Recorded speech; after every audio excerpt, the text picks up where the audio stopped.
Hello everyone, welcome back to All About Mathematics. If you like our content, don't forget to like, share and subscribe our channel. So in this video, we are going to discuss few questions of TIFR 2020 exam paper from linear algebra. So let us start with the first question. First question कह रहा है let A belongs to M and C, then AA0A is diagonalizable if and only if A equals to 0. Option B कह रहा है A equals to identity matrix and C option कह रहा है N equals to 2 and D option कह रहा है none of these.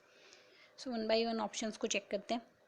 Late us take n equals to 2. n अगर 2 लेंगे देन ए हो जाएगी 2x2 मैट्रिक्स हमारे पास. n इक्वल्स टू 2 लेंगे then M N C, then 2x2 matrix होगी. देन यहाँ से A equals to identity matrix अगर हमने अज्यूम कर लिया देन एम हमारे पास 4x4 मैट्रिक्स बन जाएगी. तो 4x4 मैट्रिक्स इस टाइप की बनेगी. ये देख सकते हैं हम, ये upper triangular matrix implies diagonal element equals to eigen value. तो यहाँ से अगर डायगोनल एलिमेंट आइगन वैल्यू होंगे then all eigen values equals to 0, then सारी आइगन वैल्यूज 1 हो जाएगी. देन एल्जेब्रिक मल्टीप्लिसिटी यहाँ पे 4 हो गई क्योंकि 4 टाइम रिपीट हो रही है eigen value. Then geometric multiplicity equals to nullity of A minus lambda I. So A minus lambda equals to here 1 है. Then nullity of A minus I की नलिटी अगर यहाँ से निकालेंगे देन ए माइनस आई करेंगे then यहाँ से इसकी नलिटी 2 आएगी बिकॉज ऑफ यहाँ से 2 कॉलम्स कम्प्लीटली 0 हो जाएंगे और एक कॉलम में यहाँ डायगोनल के सारे एलिमेंट 0 हो जाएंगे. सो 2 कॉलम कम्प्लीटली 0 होने की वजह से नलिटी 2 हो जाएगी. Then algebraic multiplicity doesn't equals to geometric multiplicity क्योंकि एल्जेब्रिक मल्टीप्लिसिटी तो आई है हमारे पास 4, ज्योमेट्रिक मल्टीप्लिसिटी आई है 2. So M doesn't equals to G M, that is why not diagonalizable. So option B कह रहा है अगर ए इक्वल्स टू आइडेंटिटी होता है देन डायगोनलाइजेबल होगी. सो यहाँ से ये डिस्कार्ड हो गया. ऑप्शन सी कह रहा है N equals to 2 then diagonalizable होगी, इम्प्लाइज ऑप्शन सी भी डिस्कार्ड हो गया. अब लेते हैं ए इक्वल्स टू 0. अगर ए इक्वल्स टू 0 का देन कम्प्लीटली आइडेंटिटी मैट्रिक्स बनेगी, कम्प्लीटली 0 मैट्रिक्स बनेगी. So M equals to 0 matrix हो जाएगा. M equals to 0 matrix we know that only 0 nilpotent matrix is diagonalizable. So यहाँ से मैट्रिक्स 0 है then this one is diagonalizable, implies option A correct हो जाएगा. Option A correct है then D directly discard हो जाएगा जो कह रहा है कोई भी ऑप्शन करेक्ट नहीं होगा. सो यहाँ से ऑप्शन ए करेक्ट हो जाएगा. Now come to the next question. Next question की अगर बात करें, क्वेश्चन दिया हुआ है which of the following statement is correct for every linear transformation T R cube to R cube such that T cube minus T square minus T plus identity equals to 0. Option A कह रहा है T is invertible as well as diagonalizable. Option B कह रहा है T is invertible but not necessary diagonalizable. Option C कह रहा है T is diagonalizable but not necessary invertible and option D कह रहा है none of this. So one by one option से यहाँ भी चेक करेंगे. यहाँ सबसे पहले एक तो इन्वर्टिबिलिटी की बात की हो एंड डायगोनलाइजेबिलिटी की बात की हो. सो दोनों चेक करेंगे. सबसे पहले ये लीनियर ट्रांसफॉर्मेशन हमें ये दिया हुआ है. सो अगर लीनियर ट्रांसफॉर्मेशन अगर ये दिया 3x3 की मैट्रिक्स है देन ये अगर मैट्रिक्स n×n की है और m ऑर्डर की अगर इक्वेशन दी हुई है देन वो इक्वेशन उसके रूट्स या तो मिनिमल पॉलिनोमियल्स के रूट्स होंगे या कैरेक्टरिस्टिक पॉलिनोमियल्स के रूट होंगे. बट यहाँ से ये 3x3 मैट्रिक्स दी है और 3 ऑर्डर की इक्वेशन दी है. सो 3 डिग्री की अगर इक्वेशन दी है और 3x3 की टीम मैट्रिक्स दी है. सो यहाँ से ये इसकी इस कैरेक्टरिस्टिक पॉलिनोमियल को डिनोट करिए, दैट इज कैरेक्टरिस्टिक पॉलिनोमियल यहाँ से हो जाएगा. इसको सिंप्लीफाई एक्स की फॉर्म में अगर लिखेंगे then X cube minus X square minus X plus 1. So simplify कर देंगे, इसके रूट्स आ जाएंगे X minus 1 X plus 1 X minus 1 equals to 0. Then यहाँ से सारी आइगन वैल्यूज इसके रूट्स ही इसकी आइगन वैल्यू होंगी, कैरेक्टरिस्टिक पॉलिनोमियल के रूट मैट्रिक्स की आइगन वैल्यू होगी. सो यहाँ से इसके रूट्स आ जाएंगे 1 1 minus 1. So 1 1 minus then on eigen value equals to 1 1 minus 1 then non eigen value equals to 0, that is why एक भी आइगन वैल्यू 0 नहीं है. देन मैट्रिक्स इन्वर्टेबल हो जाएगी. मैट्रिक्स इन्वर्टेबल हो जाएगी देन ऑप्शन ए कह रहा है T is invertible. Option B कह रहा है T is invertible. Option C कह रहा है T is diagonalizable but not necessary invertible. But T तो हमारे पास इन्वर्टेबल आया, that is why option D discard हो गया. ऑप्शन सी डिस्कार्ड हो गया. बाकी ऑप्शंस को चेक करते हैं. Let us take T equals to this type of matrix. 3x3 matrix assume कर लिए. देन ये upper triangle matrix diagonal element इसके आइगन वैल्यू हो जाएंगे. इसके आइगन वैल्यू हो जाएंगी 1 1 माइनस 1. यही हमने यहाँ से निकाला है, इसके आइगन वैल्यू 1 1 माइनस 1 है. सो इसके लिए algebraic multiplicity of A M equals to 2. A M equals to 1 के लिए देखेंगे देन ये 2 पर रिपीट हो रही है. Characteristic polynomial that is why इसकी एल्जेब्रिक मल्टीप्लिसिटी 2 आ गई. ज्योमेट्रिक मल्टीप्लिसिटी हमने प्रीवियस क्वेश्चन में डिस्कस की थी, nullity of A minus lambda I. So nullity of A minus I आ जाएगी. Then nullity of A minus I करेंगे. देन यहाँ से nullity of A minus I अगर निकालेंगे नलिटी आ जाएगी 1.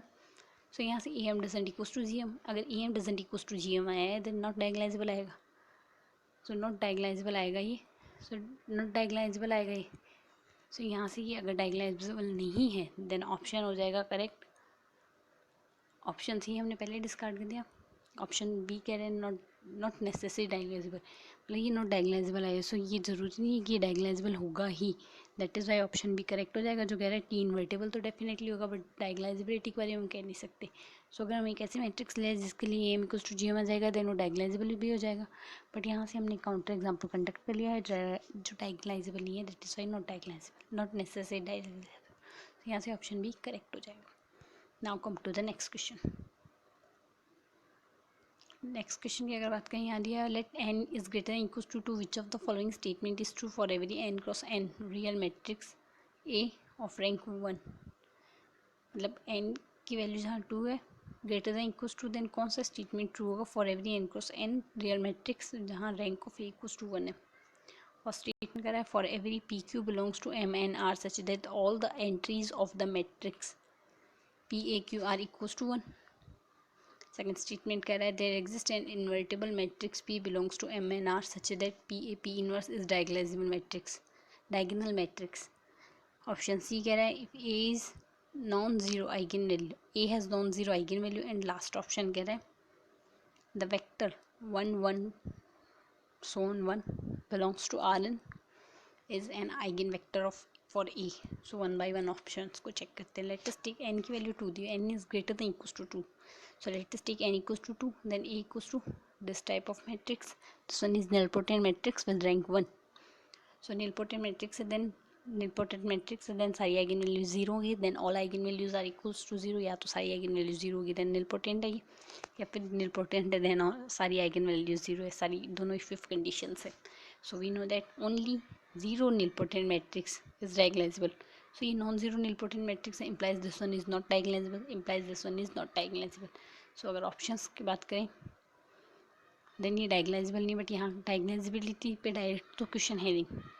so अगर a matrix A is said to be diagonalizable, a matrix is said to be diagonalizable if and only if it is similar to a diagonal matrix, it means there exists a non-singular matrix P such that P inverse AP is as diagonalizable matrix, diagonal matrix मतलब कोई भी matrix diagonal होगी if and only if, मतलब अगर diagonalisable होगी then वो diagonal matrix के similar होगी, या फिर डायगोनल मैट्रिक्स के सिमिलर देन डायगोनलाइजेबल होगी, इफ कंडीशन है दैट इज वाई यहाँ से हम लिख सकते हैं there exist P Q belongs, यहाँ से ये स्टेटमेंट ऑप्शन भी डिस्कार्ड हो जाएगा, जो कह रहा है there exist a matrix P belongs to M N R such that P A P inverse is diagonalizable, क्योंकि मैट्रिक्स ही हमने एन कुछ टू 2 ऑर्डर की मैट्रिक्स दी है जो डायगोनाइजेबल नहीं है, नलपोटेंट मैट्रिक्स है दैट इज वाई डायगोनलाइजेबल नहीं है, तो इसे डायगोनल के फॉर्म में नहीं लिख सकते, that's why option B discard हो गया।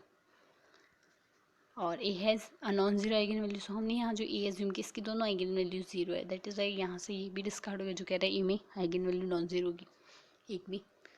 और अगर ऑप्शन ए और डी की बात करें देन ऑप्शन डी अगर देखें तो ऑप्शन डी कह रहा है the vector 1 1 1 belongs to R n is an eigen vector for A, so A minus lambda into x equals to 0 करके हम आइगन वेक्टर निकाल सकते हैं। सो यहाँ से A minus lambda I into X लिखेंगे, देन यहाँ से आइगन वेक्टर बनेगा, एक आइगन वेक्टर बनेगा जिसके लिए x equals to 0 and x one arbitrary हमने अज्यूम कर लिया। सो यहाँ से k0, सो यहाँ से आइगन वेक्टर बनेगा k0, सॉरी यहाँ से k0 आइगन वेक्टर बनेगा, सो k0 आइगन वेक्टर बन रहा है, सो k can be 0 non zero, can be anything, that's why k0 eigen vector बना है, सो k0 आइगन वेक्टर बनेगा, इसका सिंगलटन आइगन वेक्टर बनेगा, बाकी आइगन वेक्टर इसके लीनियरली डिपेंडेंट होंगे, सो 1 1 1 इसका आइगन वेक्टर नहीं है, सो ये आइगन वेक्टर नहीं है, दैट इज़ वाई यहाँ से ऑप्शन डी भी डिस्कार्ड हो गया, सो बचा option A, that's why option A correct हो जाएगा, सिंगल करेक्ट क्वेश्चन ही। और if you want to check option A then we can check, हमने 2x2 मैट्रिक्स अज्यूम कर ली, A B C D equals to P and Q a matrix 2x2 other matrix assume कर ली जो है X Y Z W, then P A Q matrix multiplication कर देंगे, matrix multiplication करेंगे, देन स्टेटमेंट कह रहा है इसकी सारी एंट्रीज जो मैट्रिक्स बनेगी वो 1 1 1 जिसकी सारी एंट्रीज 1 1 1 के सिमिलर आएगी, तो ये 1 1 1 आ गया। देन यहाँ से अगर फर्स्ट रो से ए कॉमन ले एंड सेकेंड रो से सी कॉमन ले, सिमिलरली फर्स्ट कॉलम से z कॉमन ले एंड सेकंड कॉलम से w कॉमन ले, तो ए सी जेड डब्ल्यू कॉमन आ गया और मैट्रिक्स के अंदर बचेगा 1 1 1 1, इसकी सारी एक मैट्रिक्स आई जिसकी सारी एंट्रीज 1 है। सो अगर ये इसके सिमिलर है देन ACZW इक्वल्स टू 1 हो जाएगा, देन ऐसी मैट्रिक्स बन जाएगी। सो अगर हम मैट्रिक्स अज्यूम कर लें ABCD जिसकी सारी एंट्रीज 1 है, Q एक मैट्रिक्स अज्यूम कर ली जिसकी सारी एंट्रीज 1 है, देन हमें PAQ एक ऐसी मैट्रिक्स मिल जाएगी जिसकी सारी एंट्रीज 1 होगी इस A के लिए। सो यहाँ से एक मैट्रिक्स ऐसी एग्जिस्ट कर रही है। सो यही स्टेटमेंट का there exist PQ belongs to M and R such that all the entries of the matrix PAQ are equals to 1। So यहाँ से ऑप्शन ए करेक्ट आ गया जो हमने वेरीफाई कर लिया। Now come to the next question. Next question true false statement से, statement based question है, बताना ये ट्रू है या फॉल्स है। तो स्टेटमेंट कहता है for any matrix C with entries in complex number let MC denote the minimal polynomial of C and PC denote characteristic polynomial of C. Then for any n belongs to n, two matrices A, B belongs to M and C are similar if and only if MA equals to MB and PA equals to PB।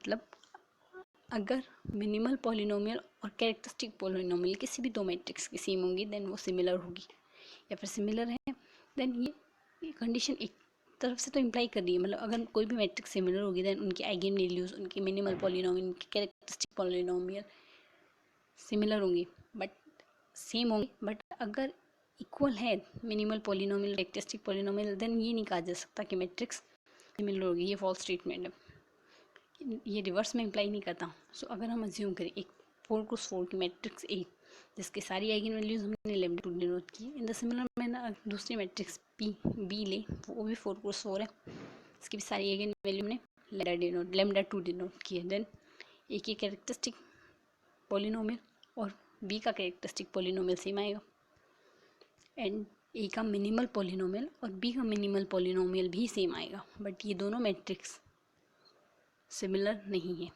As we can see यहाँ से Jordan block की बात करें then यहाँ से 2x2 के 2 Jordan block बन रहे हैं, यहाँ से 1x1 के 2 जॉर्डन ब्लॉक बन रहे हैं और 2x2 का एक जॉर्डन ब्लॉक बन रहा है। सो यहाँ से जॉर्डन ब्लॉक में डिफरेंस दिखा रहा है कि ये मैट्रिक्स सिमिलर नहीं है। सो यहाँ से हम कह सकते हैं यहाँ से 2x2 के 2 जॉर्डन ब्लॉक बन रहे हैं और यहाँ से 1x1 के 2 जॉर्डन ब्लॉक बन रहे हैं और एक जॉर्डन ब्लॉक 2x2 का बन रहा है, दैट इज़ वाई ये मैट्रिक्स सिमिलर नहीं है। सो यहाँ से ये स्टेटमेंट हो गया फॉल्स। सो यहाँ से स्टेटमेंट फॉल्स हो गया। Now come to the next and last question of this video. यदि let AB belongs to M3R, यानी 3x3 की दो मैट्रिक्स है रियल नंबर में define, then determinant of AB minus BA equals to trace of AB minus BA is whole cube by 3। So अगर matrix की बात करें, since non zero eigen values of AB and BA are similar with same multiplicity, मतलब AB और BA की non zero eigen value similar होगी। सो अगर AB और BA की नॉन जीरो आइगन वैल्यूज, ये हमारे पास डायरेक्ट रिजल्ट है कि AB और BA की नॉन जीरो आइगन वैल्यूज अगर सिमिलर होगी देन डिटर्मिनेंट ऑफ MN, किसी भी मैट्रिक्स का डिटर्मिनेंट उसका आइगन वैल्यूज का प्रोडक्ट आता है। सो यहाँ से product of all eigen values, then determinant of AB goes to determinant BA आएगा, क्योंकि अगर आइगन वैल्यूज कोई भी आइगन वैल्यू जीरो है देन AB का डिटर्मिनेंट पूरा जीरो हो जाएगा। In the similar manner singular matrix के लिए यहाँ से भी डिटर्मिनेंट दोनों जीरो हो जाएगा, और अगर सारी आइगन वैल्यू नॉन जीरो है सो उनकी एल्जेब्रिक मल्टीप्लिसिटी बराबर होगी, that's why determinant of AB algebraic multiplicity बराबर होगी, देन आइगन वैल्यूज इक्वल होगी, आइगन वैल्यू इक्वल होगी देन उनका प्रोडक्ट इक्वल होगा, that's why determinant of AB को टू डिटर्मिनेंट ऑफ BA आ गया। सो यहाँ से इसको लेफ्ट हैंड साइड में ले जाएंगे, then determinant of AB minus determinant of BA equals to 0। So इसे इस फॉर्म में लिख सकते हैं, determinant of AB minus BA equals to 0। Question first हो गई। यहाँ से अब अगर राइट हैंड साइड की बात करें, लेफ्ट हैंड साइड तो इक्वल्स टू 0 आ गया, अब राइट हैंड साइड को लेते हैं। राइट हैंड साइड की अगर बात करेंगे, राइट हैंड साइड एक trace of AB minus BA is whole cube by 3। So यहाँ से AB माइनस BA का होल क्यूब का फॉर्मूला हमने एक्सपेंशन कर लिया, A cube minus B cube minus 3A square B plus 3AB square की form में फॉर्मूला का एक्सपेंशन कर लिया। फॉर्मूला का एक्सपेंशन कर लिया तो lambda is an eigen value of AB, then lambda cube is an eigen value of AB cube. So अगर trace of MN equals to product of trace of MN equals to sum of lambda is, सारी eigen values का sum है, then trace of AB cube equals to trace of BA cube, क्योंकि दोनों की जब eigen value same है with same multiplicity non zero eigen values then उनका sum भी सेम आएगा, that's why trace of AB equals to trace of BA। Then trace of A B square into B A equals to trace of B A square into trace of A B. तो यहाँ से सारी दोनों की equality की value अगर यहाँ से रखेंगे, this one is discarded by this one and this one is discarded by this one, so whole value आई हमारे पास 0। सो राइट हैंड साइड भी आ गया हमारे पास 0। So left hand side equals to right hand side, और ये स्टेटमेंट में प्रूफ करना है determinant of A B equals to trace of A B minus B is whole cube by 3, that's why statement true आ गया यहाँ से। सो आज के इस वीडियो में हमने TIFR 2020 में पूछे गए लीनियर अलजेब्रा के 5 क्वेश्चन डिस्कस किए। So thank you.